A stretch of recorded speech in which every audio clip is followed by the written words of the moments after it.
Hello नमस्कार दोस्तों, स्वागत है आज के वीडियो में। इस वीडियो में जानेंगे किसानों के लिए चल रही है कृषि यंत्र अनुदान वितरण कार्यक्रम योजना के बारे में।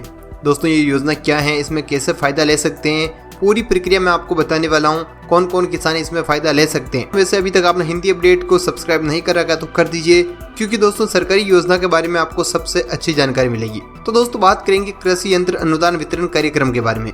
दोस्तों इसमें ऐसा होता है कि कोई भी किसान अपने कृषि कार्य के लिए कोई भी यंत्र खरीदता है तो दोस्तों इस योजना के तहत उन्हें सरकार सब्सिडी देती है। कितनी सब्सिडी देती है, कैसा आप इसमें फायदे ले सकते हैं, कहाँ पर आपको फॉर्म भरना होगा, आइए अच्छे से जानते हैं। सबसे पहले तो मैं आपको बता दूं कि अगर आप इस योजना के तहत कोई भी कृषि यंत्र खरीदते हैं, जैसे ट्रैक्टर वगैरह कोई भी चीज़ ऐसी होती है जो कृषि कार्य के लिए होती है, तो उसमें आपको 50% तक सब्सिडी मिलती है। लेकिन दोस्तों इसके कुछ नियम हैं, उन नियमों के बारे में जान लेते हैं। पात्रता क्या है, कौन किसान इसमें फायदा ले सकते हैं।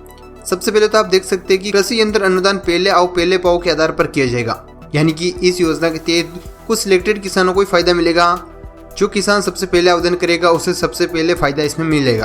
अच्छा दोस्तों, आप कैसे करना है आवेदन वो मैं आपको आगे बताने वाला हूँ। दोस्तों इसके अलावा दूसरा नियम आप देख सकते हैं, आवेदक के पास स्वयं के नाम से कृषि भूमि भी होनी चाहिए। क्या दोस्तों, अगर आप एक किसान हैं, आपके नाम पर भूमि है, तो आप इस योजना के तहत आवेदन कर सकते हैं, यानी कि पात्र हैं। इसके अलावा तीसरा नियम देख सकते हैं, ट्रैक्टर चलित कृषि यंत्र हेतु अनुदान प्राप्त करने के लिए ट्रैक्टर का रजिस्ट्रेशन आवेदक के नाम से होना चाहिए। अच्छा दोस्तों, अगर आप ट्रैक्टर खरीद रहे हैं और ट्रैक्टर पर आपको सब्सिडी चाहिए, अगर आप अपने नाम पर सब्सिडी प्राप्त करना चाहते हैं तो वो ट्रैक्टर भी आपके नाम पर होना चाहिए। ऐसा नहीं कि ट्रैक्टर किसी और के नाम पे है और आप अपने नाम पर सब्सिडी प्राप्त करें तो आप इसमें पात्र नहीं होंगे। चलिए अगला नियम आप देख सकते हैं, एक किसान को एक वित्तीय वर्ष में सभी योजना में अलग अलग प्रकार के अधिकतम 3 कृषि यंत्रों पर ही अनुदान प्रदान किया जाएगा। इसका मतलब यह है कि राजस्थान में कई सारी ऐसी योजना चल रही है, तो उसमें से आपको अधिकतम 3 कृषि यंत्रों पर ही अनुदान मिलेगा। ऐसी कई सारी और भी योजना चलती है, तो उन सभी योजनाओं को मिलाकर आप केवल 3 ही यंत्र पर अनुदान प्राप्त कर सकते हैं। दोस्तों अगला नियम आप देख सकते हैं, एक किसान को विभाग में किसी भी योजना में एक प्रकार की कृषि यंत्र पर 3 वर्ष की कालावधि में केवल एक ही बार अनुदान दिया जाएगा। या दोस्तों इसका मतलब ये है कि अगर आप ट्रैक्टर खरीदते हैं और आप उस पर अनुदान प्राप्त करना चाहते हैं, तो ऐसा नहीं कि एक साल आपने ये कर दिया और अगले साल फिर से आपने एक ट्रैक्टर खरीद लिया और उस पर भी आपको अनुदान मिल जाएगा। दोस्तों आपको मैं बता दूं कि किसी भी यंत्र पर आपको 3 वर्ष की अवधि में केवल एक ही बार आपको इसमें अनुदान मिलेगा, यानी कि 3 वर्ष होने के बाद उसमें फिर आप अनुदान प्राप्त कर सकते हैं। तो दोस्तों ये थे कुछ नियम, इसके बारे में आपको अच्छी से जानकारी हो गई होगी। वहीं दोस्तों आप ये यंत्र खरीदते हैं तो इसमें आपको कैसे फायदा मिलेगा। सबसे पहले तो मैं आपको बता दूं कि आपको फायदा लेने के लिए सरकार जहां से आपको कहेगी वहां से ये यंत्र खरीदने पड़ेंगे।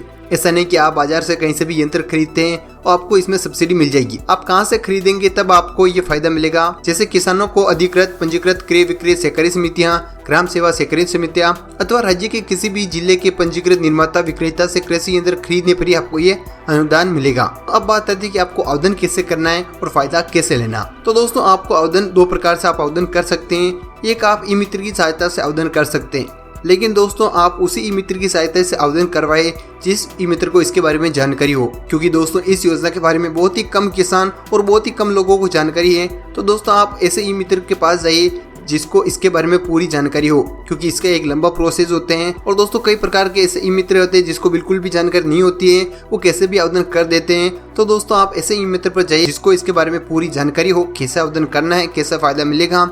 इसके अलावा दोस्तों आप और अधिक जानकारी के लिए कृषि विभाग में भी जा सकते हैं। तो किसानों के बारे में कोई भी योजना होती है तो कृषि विभाग को अच्छी जानकारी होती है। तो दोस्तों आप कृषि विभाग, अपने नजदीकी कोई कृषि विभाग होगा, उसकी जानकारी लेकर आप इस योजना के बारे में बता सकते हैं कि इसमें अभी भी फायदा मिल रहे हैं, कैसे मिलेगा, पूरा क्या प्रोसेस है।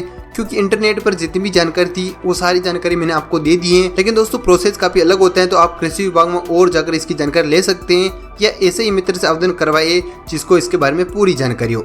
तो दोस्तों ये सारी जानकारी आपको कैसी लगी कमेंट करके हमें जरूर बताइए। साथ ही दोस्तों अभी तक आपने हिंदी अपडेट को सब्सक्राइब नहीं कर रखा तो कर दीजिए, क्योंकि सरकारी योजना के बारे में सबसे अच्छी जानकारी आपको यहाँ पर मिलेगी।